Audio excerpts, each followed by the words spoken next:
Good morning ninyong tanan. Good morning. Viva San Ezekiel Moreno. Hatagan nato San Ezekiel Moreno sa masipang pakpak. Si San Ezekiel Moreno o sa kapare kaniadto nga Agustino Ricolito o kauban sila sa mga pare nga nangalagan dinhi sa ato ang lungsod sa Lubok o sa mga parokya dinhi sa Bohol ato mga late mid 1800s. Nga na destino ni siya sa Las Piñas, sa Cavite o sa Palawan. Taas ang iyahang mga tuig nga gigahin dinhi sa Pilipinas. So nakataak ni dinhi sa Pilipinas isip misyonaryo o isip kora paroko sa nagalalay mga lungsod. Gibalhin siya sa pasto sa Colombia o di nahimo sa usa ka obispo o didto siya na matay sa sakit sa kanser. Mao nga giilas siya nga intercessor sa mga cancer patients. Ug uban pa nga dunay mga balatian, labi na kato mga sakit nga gitagalan.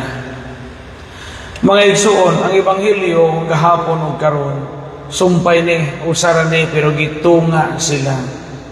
Kagahapon dihay tao nga nangutanan sa may buhaton arong kumalangit. Unya sa katapusan giingnan sila sa Ginoo. Baligya ang tanan nga naanay mo. Ihatag ang halin sa mga kabos o makaangkong ka sa langit. Hinguli ang tao na naguol kay dato si Jakaadyo.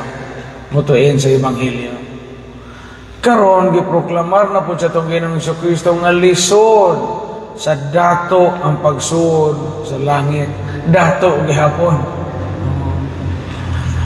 Dili na to ni sabton nga atong Ginoong Jesucristo anti-rich.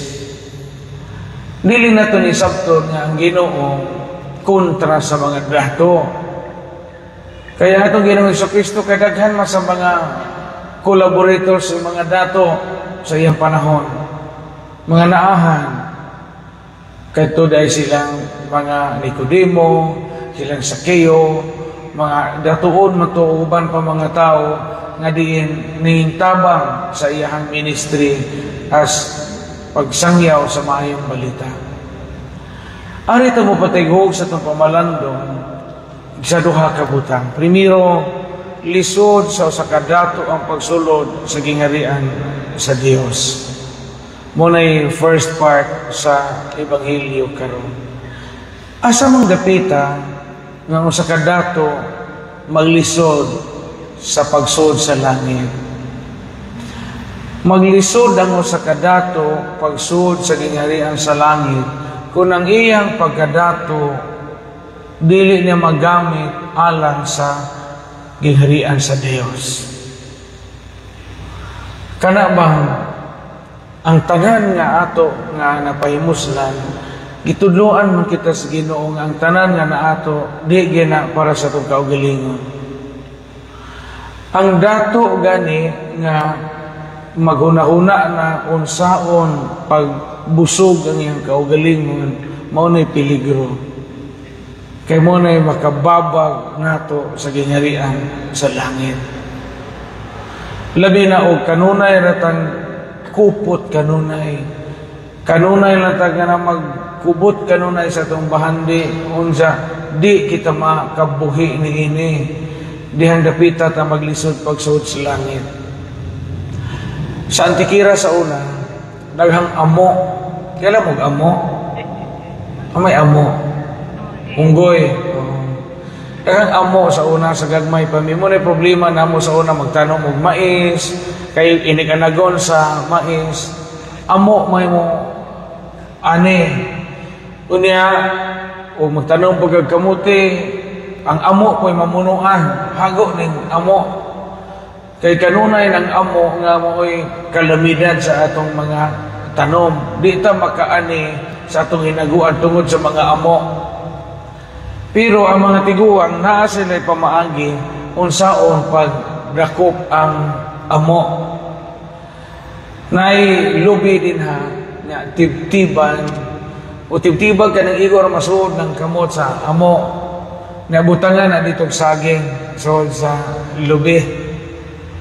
Akuoton man na sa amo, kuoton na sa amo, inigkuot na kay ang amo, mangay bitaw o saging, mangay maning unggoy o saging.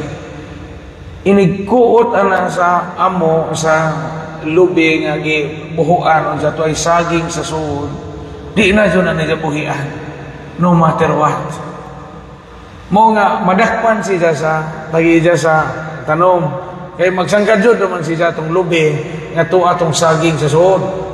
Mahimo rin ko po itong isang buhian na magawas sa isang kamot ang makadagan siya.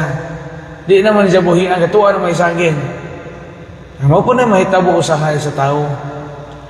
O yung tao gani, di na buhian niya iyang bahandi, kanunay na laman ang tao, gahuna-una sa iyang kwarta, kanunay na laman gahuna-una sa iyang titulog juta, kanunay na laman ang tao, nga pasulabi ang iyang ginubra, nga panghuna-una pilay maginansya, dihang dapita, may mo nagiingon sa Ebanghelyo karon og maglisod ang dato pagsuod sa langit. Ngano man, kay og mauna ni ang hunahunaon, og mauna ni magpasulabi sa tao, makalimot naman ang dato nga tao nga napay Ginoo nga mo'y hingpit nga magbubuot sa atong kinabuhi. So dili tanang dato nga maglisod sa gingharian sa langit. Kadturang mga dato nga ilang kaugalingon ragi huna-huna. Mao na yung maglisod ang pagsuod sa langit. Kay mailisan man gud ang papel sa Ginoo sa ilang kinabuhi. Kay ug naa na nato ang tanan, niya magsalig na tas kay naa na nato ang tanan. Hindi na po tambudangop sa panalangin sa Ginoo. Kay makalimot naman kag hunahuna grasya kay naa naman nimo ang tanan. Ug naa na pud nato ang tanan, o nagahuna-huna na pud nga ang tanan para nato, di na pud ta mutabang. Kay mutabang ko, makuhaan na pud ko. Muna lisod, muna ngayog lisod sa dato ang pagsuod sa gingharian sa langit. Ikaduha o katapusan, ang Ebanghelyo karon nagpahinumdom nato nga bisan unsa nga atong mahatag o atong wa sa tong kaugalingon alang sa uban, naagyod ni ganti. Kabantay mo nga San Pedro, samay among mapaabot. Samay among mapaabot. Nagbijaan man mo ang tanan, ingon San Pedro. Ingon na Ginoo sa Kristo, kinsa tong mubiya og amahan, inahan, igsuon, balay, mga anak, or uma, tungod kanako, makadawat og labaw para sa usa ka gatos ka pilo. The promise of a reward. Mao ni irony sa kinabuhi. Kung mawad-an ta para sa gingharian sa langit, naadyo na ganti. So kung ang gasto kag estudyante, working student, mawad-an man ka, kay part sa imong sweldo, ihatag man nimo anang bataa nga di nimo kadugo nga imong gipa-eskwela. Pero naa na ganti.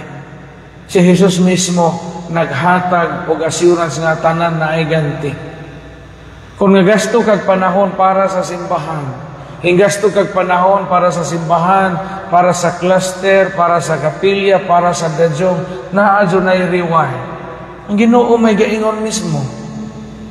Og hingasto ka og tambal, hatag kag budget, part sa imong pensyon, aron makapaazo ta sa kapilya nato nga nabahaan. Ang apil sa imong lamsam, imong gikuhaan, naadyo na reward. Tanan nga mga mayong buhat nato para sa gingharian sa Dios na ay ganti. Adyaw kaikog, ayaw kahadlo nga makuhaan ka. Kay kanang makuhaan nimo, makuha gikan nimo, ibalik ka na sa Ginoo og pilo-piloon pa na. Sa paagi nga, wa kita magpaabot. Ayaw huna-huna ang kinabuhi nga alkansi ko. Kaya ito magsige ko na alkansi hapon na ho. Di na ba ka na ho anak ha? Ako'y dako gasto nimo. Kansi hapon na ho.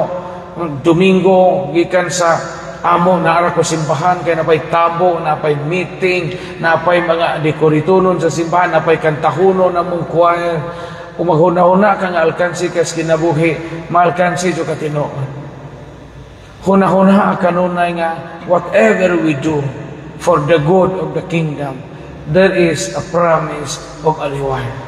na Ginoo na nahibaw unsaon kita niya pagganti sa ato mga kahago. Amen.